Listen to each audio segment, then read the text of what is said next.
Hey, what's the deal with 8-finger tapping? Well, let me tell you. First of all, I think we can agree that this technique gives us a sound that we don't hear other than in here. So, I mean, of course, some people would probably argue, if they don't have anything better to do, that you could do the same thing with legato, which is not really possible. I mean, everything is possible if you speed it down fast enough. I mean, sweep picking is also possible to do with alternate picking if you want to limit your speed, if you want to take the speed way down and shift to a whole other sound. So I mean, in theory, other things are possible, but doing this thing with just legato would not be possible, and obviously not with alternate picking or anything else like that. You would get a completely different sound. But other than that, tapping in itself, the whole idea of tapping is just awesome because it gives us possibilities that would be, as I said before, pretty much impossible. I mean, it's way easier to get some intervals that we wouldn't be able to play otherwise. But the other thing that I really want to hammer home here is that it inspires you to play in a specific way. All techniques has a thing that kind of where it works or where it makes sense. So tapping also gives you or inspires you in a specific way to play stuff that you wouldn't think of otherwise by using this technique. And obviously it has a specific sound, like if you just state the obvious, like if you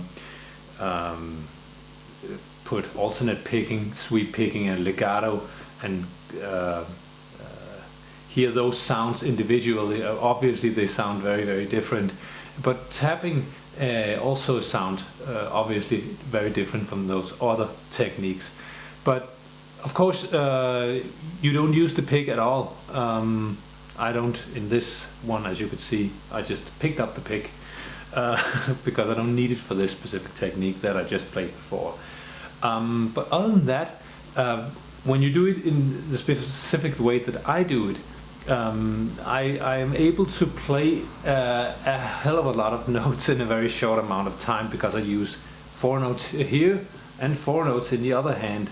So and what I just did now was just to play a plain old scale, but it inspires to play it in another way that just from ascending to descending. I'm sure that you also noticed that I didn't play the scale just from one end to the other, to the next, and then I finished it.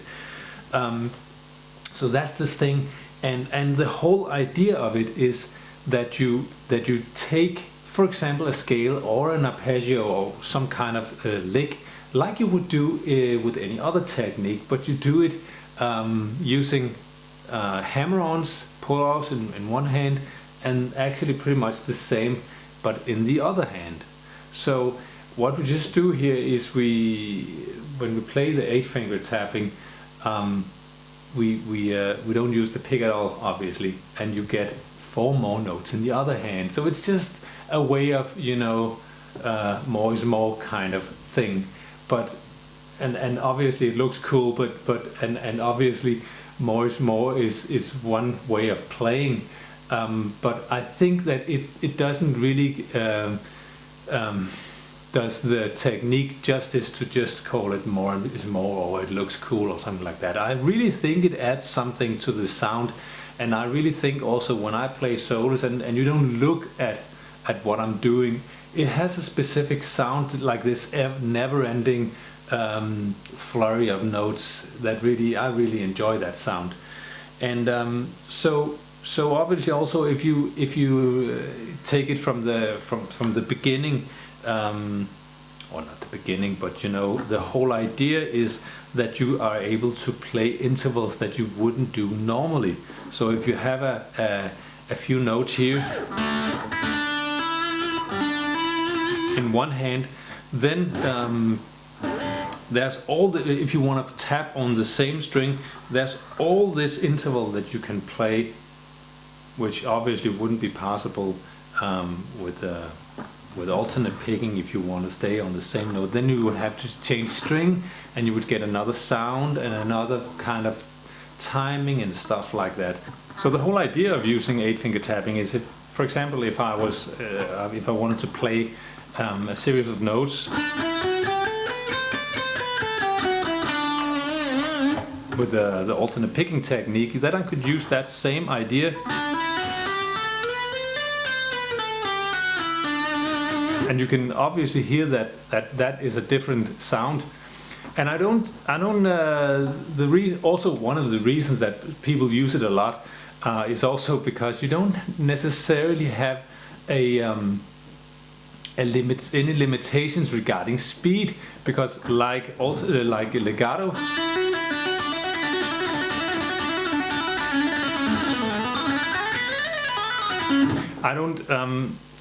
I don't really have to use force at all to take up the speed, as opposed to alternate picking. So that's also a thing that really is different with tapping as opposed to alternate picking, is that speed is not necessarily a problem. Once you get the technique down and you're able to play without a crazy amount of string noise, then you can just play it pretty much as fast as you want. So that's also one of the pros of playing this, if you like fast guitar playing, which I guess you do since you're watching this video. So that's the main idea of tapping. But one thing I really want to state here, which is really important, is that if you remember back as how long you've been playing guitar, if you've been playing for a couple of years, or 10 or 20 or 30 years, if you've been playing for many years, maybe you can't remember how long it took before it felt natural to put the finger on the string and play something that sounds good. You have to, if you've only been playing it for a couple of years, then maybe it's a little more recent in your mind how long it took before you could actually play something that's made sense. But just remember that even though you may have the tools and the theory to make it work, in the other hand, just remember that you have to do the same amount of notes, but with the other hand now. So you really need to be patient with this technique, and it really also takes a lot of dampening. You really have to control the strings to be able to play it, because I would recommend avoiding all the dampening stuff that people are using. And the reason for this is just I want to be able to go from different techniques, and I think it's a great thing to be not to be what do you call it, that you don't need any kind of extra stuff to be able to, you can just pick up any guitar and be able to play whatever you do. It's kind of annoying if you need a special guitar with special stuff to be able to play whatever you do. I don't like it. So really be patient with this technique, and start by, if you haven't been playing tapping before, then start obviously with some of the basic stuff.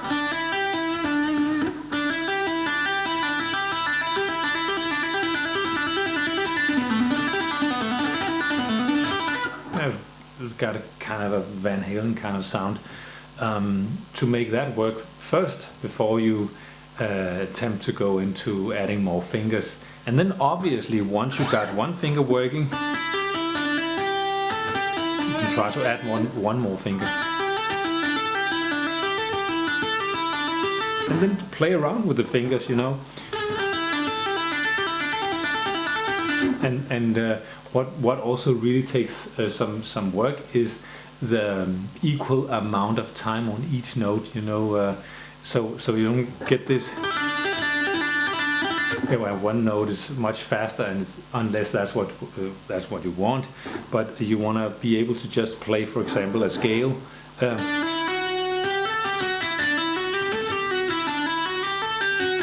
Where all notes sound equal. That's really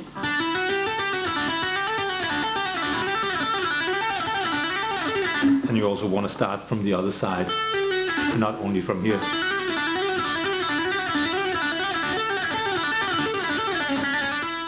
I will do some more videos about tapping and the concepts of 8-finger tapping, and I will send you a video in a few days. I'm Niels Vejløt. See you soon.